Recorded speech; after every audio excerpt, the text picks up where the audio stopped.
Coming off a bye week, we were able to just work on our fundamentals and, just go into some game-type situations where it'd be red zone offense and defense, third down, and then just for the offense running play action and defensively just our pressure package. I practiced on Tuesday, Wednesday, and Thursday, let them go home on Friday if they had it close enough to get to some of their high school games and they had a chance to go watch and play. Then brought them back on Sunday, and we begun our preparation for Temple. We know this is a dangerous game. That you're looking at a team that hasn't won a game yet, but what's going to be critical for us is that we have to go on the road again, and we need to play well. We need to play with confidence. We need to play with energy, and need to play with passion. Every game from here now counts. It's a conference game. It's our first conference game, and it's on the road against an opponent that, if we go in and play the way we're capable of playing, then we should feel pretty good, and the results should be pretty good for us. But we can't get full of ourselves. We just knowing this is a dangerous team, and we have to be well prepared. How do you do that? What are the kind of tricks you could play to kind of get the guys so they don't get too full, don't overlook this game because any loss will hurt this. Well, yes, you had to tell them, Ken, it's all about us, and it's all about our preparation. It's all about us going and be the best. If you want to go be the best team, then you got to go play like it. And then it's just from offense, defense, and special teams. But the leadership of the team needs to take over now. And what's critical is that guys have to understand, we may be the best team, but we have to play the best and be the best on game day.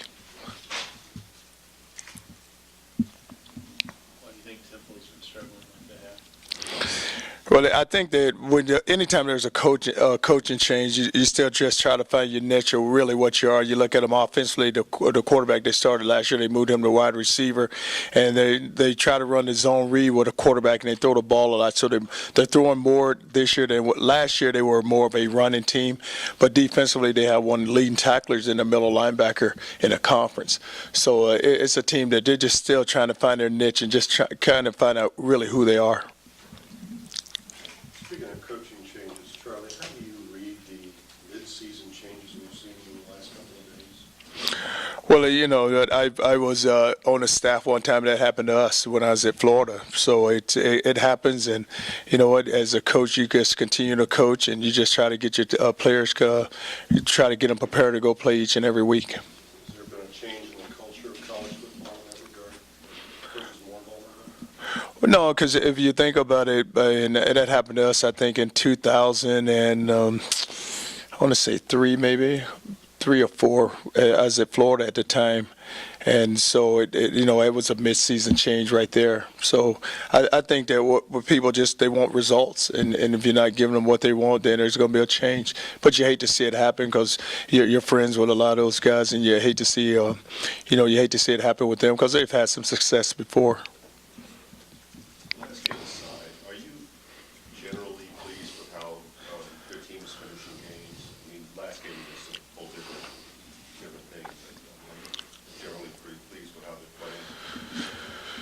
Well, if you look at it, the Kentucky game was where we had to play a complete game there, but from the first couple or 3, we've been able to get our other players, get some of the backups, get them some added work which they needed.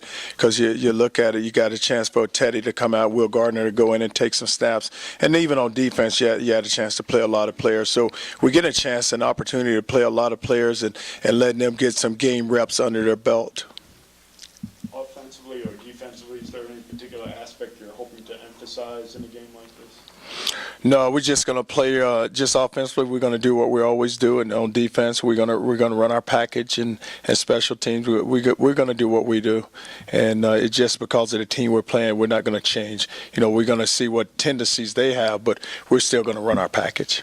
Can you talk about the job Ryan Johnson has done for you as a punter? Obviously didn't need him the last game, but when you had to have him, he's really come through. And he was a walk-on last year, and nobody kind of knew where you were with that position. Yeah, because what had happened, Ryan is an outstanding athlete, and he played quarterback in high school, and he's punting the ball very well for us. I gave him a scholarship actually in the spring because he came in and he won the job in the fall, so he deserved a scholarship. But he changes the field position. That's what you talk about in special teams, just changing the field position. And that's what Ryan can do. When you have a Saturday off, do you watch other games, and do you watch Georgia, LSU, or Ohio State, Wisconsin, and try and figure out how your team stacks up? Yeah, because you know what happens, Rick. You sit there and you kind of have some time to yourself, and I do. I watch some of those games, and you compare to our team to their team, and I said it. And I'm gonna be honest with you. I said in a meeting yesterday. I said you're watching that Georgia and LSU game, and a ball is thrown up over the defender's head, and it's a critical. It's late, and they're driving. And how do you just turn a guy loose like that? And both of those guys are good coordinators, but you don't ever like to see that happen. But we just can't make those mistakes. And but our players watch those games, and you just tell them, hey guys, it's all about how we play and how you finish games and how focused you are. And there's great situations right there. Do you think your team could stand in there and slug it out with those guys? Oh, I think we have a good football team, and I think that if we play well on that day, we have a chance to go in and slug it out with those guys. When you watch games like that, it seems like with SEC teams, it's a high-scoring game like that. It's all the talk is it's great offense. Sometimes if there's a game like that in another league, people say it's terrible defense. Do you sense that at all? So what is it, swaying to one conference to the other? No matter what they do. Yeah. Right. If Alabama sends somebody out, then it's great defense. If Right. somebody scores a bunch of points, it's great offense. It doesn't work that way. Well, because you look at the Alabama-Texas A&M game, they say it's a great shootout on offense. You're right, If that but happened in another league, maybe it's because it's terrible defense. bad defense. But I don't. You know what you try to do is from the defensive side, you as a defensive coach, you try to say how do you slow down those teams and how do you not give up that many points, and then offensively you from a way I look at it, say can our offense go move the ball against that defense? So I try to put us in those situations. How would you evaluate how the offensive line has done so far? Have you been pleased by what you've seen so far? I said, I told our team that we can play better at every position, not only at the offensive line, but with every position. And you look at his offensive line wise, we're not, it said there's a 3 technique there. We know a 3 technique's there. Now we got to block him and move him. But it's also key for the running backs, too. Sometimes we may not block them, but they have to be able to run through defenders. But we can do a lot better job, not only at the offensive line, but with every position. This is usually that time of the year we go, we're getting ready, Big East football, it's going to be tough. What is AAC football? Big East football. No, but when you look at the teams, I always just measured up to it. I know we're in a conference right now where some of the teams have left with the Pittsburghs, left Syracuse, but we still have to go play.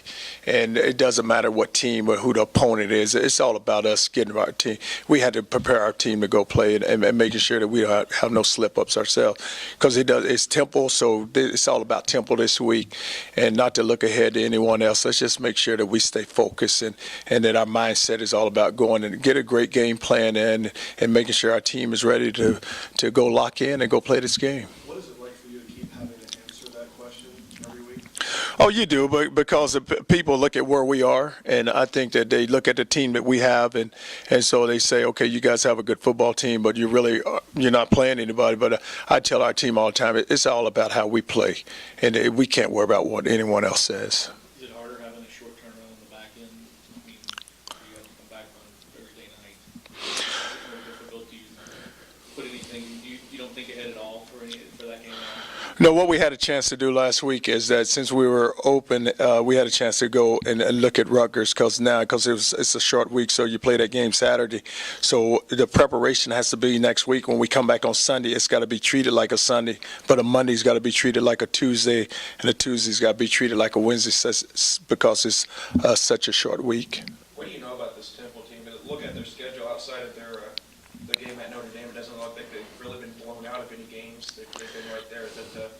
Are you going up against what, at least on paper, looks like it's a pretty decent offense?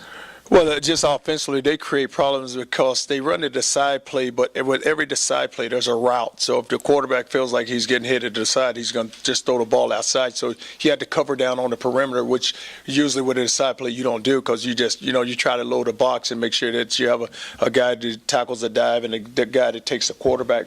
But what they do, they put pressure on the perimeter with the way they throw the football.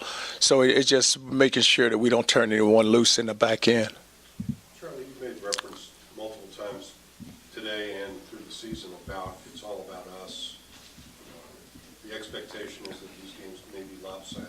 Does that resonate with your players? Do you fear that they're maybe complacent or that they could be prone to that? No, because what I always talk to the players about is just going out and it's just being the best you can be and go and compete at a high level. The standard has been raised here, so let's make sure that we don't lower our standard and don't play down to the level of our competition. If we think we're better, let's go out and show everyone that we're better. Now, if we don't, then if we want to go out there and just kind of mess around for 4 quarters, then we're going to go out there without the focus. We can go have a chance to go lose a football game. But it's all about us, too, preparing ourselves. That's why I say it's all about us. It's how we prepare as a coaching staff, how we get our players to go play. That's your message, but how do your players receive it? Do you see them buying in for that? I think they're buying into it just because of the way they're going out and they're competing. If you get the leaders of your team, if you get them to buy in, which we've been able to do so far, because if you look at us on offense with Teddy, with Jake Smith, with our running backs competing with Devontae and Cole playing at the wide receiver position, with Gerald Christian being added in with Robert Clark, I think that those guys want to go compete at the highest level. Then on defense, you look at it right now with Preston Brown, with Pryor, with Brandon Dunn, with Philon, Marcus, and Malden, and just the way they're competing. You can always just look at how hard guys are playing, then you can say, you know what, they get the message. Now, they're just kind of just going through the motion, then you're like, you know, they don't get it yet. You know, what do we have to do to get them to get it? Did you have to deliver that message a lot when you were a coach at Florida? Because I'm sure you were better than everyone there. I think it's different there because every player there think they're great players, so you really didn't have to say much to them because it's just how their ego was. But it was sometimes with some of the teams you had to tell them, hey guys, but those guys they all thought they were pro players, so they were just trying to play for the next level. Whereas here it's all about, hey, let's get them to just go out and compete, guys, and go be your best. Is there any motivation? I mean, can you just put on the sugar ball and go, this is what happen if we don't take it seriously? Well, there's a lot of motivation because when you look at our football team, a lot of these guys are 4-year starters, so they've seen us, go out and go lose some games that we shouldn't lose. I just refer back to, hey, just go back to Syracuse last year, and then let's go back to Connecticut last year. Most of these guys are still here in this room. We didn't lose many of you guys, and last you were starters, so you can see what happened to a football team if we're not prepared to go play. What about Holloman? What have you seen from him? How do you think he's progressed? Holloman, it's still learning. The thing about Holloman, we moved him to nickel, let him play some nickel position for us. So he's a safety and nickel. So he's getting an opportunity to get on the field, and he plays a lot of special teams for us. Coach, the bye week is often a big week for recruiting. Coach's staff makes you guys have some chance to be on the road. What's the reception out there like for the kids and after the almost start? Well, it's great reception because now your name is out there and everyone has a chance to see us play and they've watched us play. So when a coach walks into school, then I think that it's a good, different outlook for them because now they can walk in and say, hey, we're from the University of Louisville, and but the players see it because they see us with our shirts on or our jackets or whatever we wearing in that day. But what has happened though, with us having our guys, we've have most of our classes kind of in place, that we have a chance to go out and watch the games and go watch the players that we have already committed into the program. Have you guys been able to get Louisville to the level where you're welcome in almost any door you want to knock on? Oh, you're going to get welcome into any door because of what we've done. And they're going to welcome you in. Now it's all about, can you go close that player now? They're going to open the door for us. Now it's all about, can we go in and get it done? What was the feedback you got from your assistants that they did get the guys they did get to go see?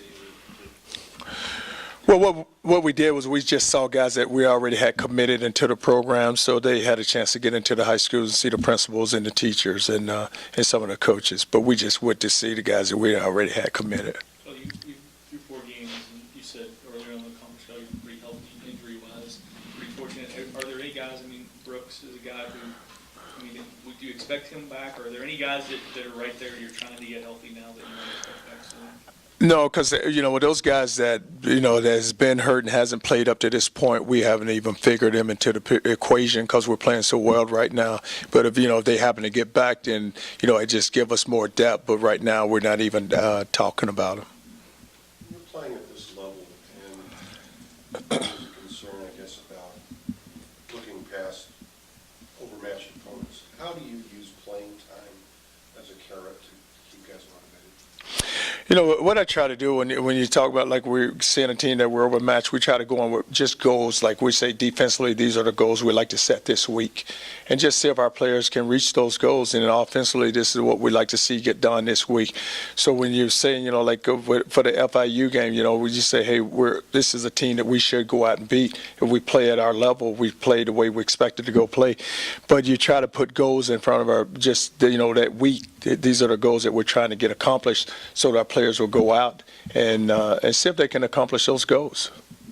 Obviously, scoring 72 each week is a high goal, but is there a certain scoring number that you get to that you say that's enough? Because in that same week that you score 72, Ohio State scores 76, and there was a lot of talk about the colleges running up the score on kind of the FCS teams. Is there a certain plateau you get to that maybe you say that's it, and let's take a look at Will Gardner and the backups? Well, I always say this, that other teams practice the way we practice, and you always want to respect a game. You never want to disrespect an opponent. And when you feel like a game is getting out of hand, then I just say, hey, listen, it's time for us to let our other players go play it. But, you know, they deserve a good chance to also go operate and to go manage the offense. You like to see Will see if he can take the offense down the field and go score also. But you don't ever want to disrespect anyone and just say how many points. I'm not about saying how many points we can score. When I think it's enough, then I'm gonna pull our starters out and say, hey, let everyone else go play and give them an opportunity to have some fun. Is it surprising, after that win over FIU, you are now the 5th most winningest coach in Louisville history? I never do that. No, I don't. You know, I guess I've never even looked at any stats like that. I just want to make sure that we just keep winning with what I have this year. Just keep it going. Do you like having the schedule the way that it is? I mean, 4 weeks of break, another 3 or 4 weeks in a break. I mean, how does that kind of help you in terms of building that depth and keeping fresh? Well, you like the way the schedule is because you're with all non-conference, so then you take a break. Now you're going to go about 4 conference games and then take another break. But it does. And if you do get a guy injured, you have a chance to get him back because now you have a week off. And even if you get him hurt, the week prior, at least you think the injury is not serious enough where he can't bounce back and get back into the flow of the game. But it helps because I think it allows you to break down your season. But really, I haven't even placed a lot of emphasis on our team about how the schedule is broken out because it's all been about just one game. So what I do is, I don't know if you guys have seen it outside, you see our schedule.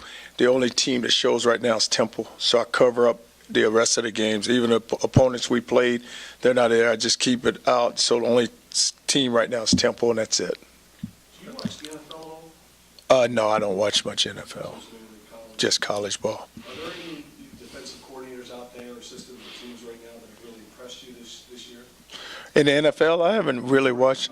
In college, you know what happens with college ball now? It's tough because so much pressure is put on the defense now because the game is so wide open but what you have to be able to do, you have to be able to play great defense, and that's why I always say the plan to win, you play great defense. You look at the teams, people say, why does Alabama win? Alabama win because they play great defense, but they play. It's all about you got to play to your offense also, and your offense got to play to the defense, and they got to build. They got to help one another out because you don't want a lot of times if you see what happens if a defense is out on the field, then offense goes and turn the ball over, the defense is back out there, eventually you're going to give up a score because they're not getting enough rest. But when your offense can take the ball and drive it and get some those 8 to 10 play drives, then it gives your guys a chance to rest.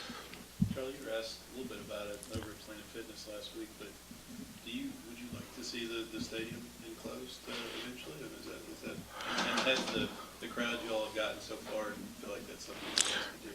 I think we have the most passionate fans in the country. I think our fans bring a lot of energy to the game, and you like to continue to build and keep winning. And I think if you continue to win, then you can enclose this stadium. But you still have to win because you got to keep people's interest. And if that can happen, if you can get the stadium enclosed, and that way we can keep all the noise inside and just make it a big time. It's already nice, but you can make it even bigger by just enclosing it. And you're going to see that when we step into that conference next year, when you go to the Clemsons, and we've been to North Carolina already, you go to Blacksburg, to Virginia Tech, you'll see those stadiums and see what they really look like. And you'll see the whole atmosphere and what you want to build here and what you want to, we're building it, and what we'd like to do is continue to build it. So what's a bigger story in the Strong household? U of L being undefeated, ranked seventh in the country, or Mercy being undefeated? Mercy being number one in the country. That's the biggest house. It's not even close because they're going to talk about volleyball. Mercy being the number one. But Mercy, that's amazing because the volleyball here is from Assumption to Mercy. You look at those two programs and then they just battle at Sacred Heart. They battle all the time. But I did never know volleyball was that big till we moved here. But he has some really good coaches from Ron Cordes to Todd over at Mercy. But they do a great job, and it's just it's so fun to watch. I always tell someone I'd like to go to volleyball because it's going to be a point somewhere, either for their team or our team. But it's a fun sport to watch. Anything else? All right, thanks guys.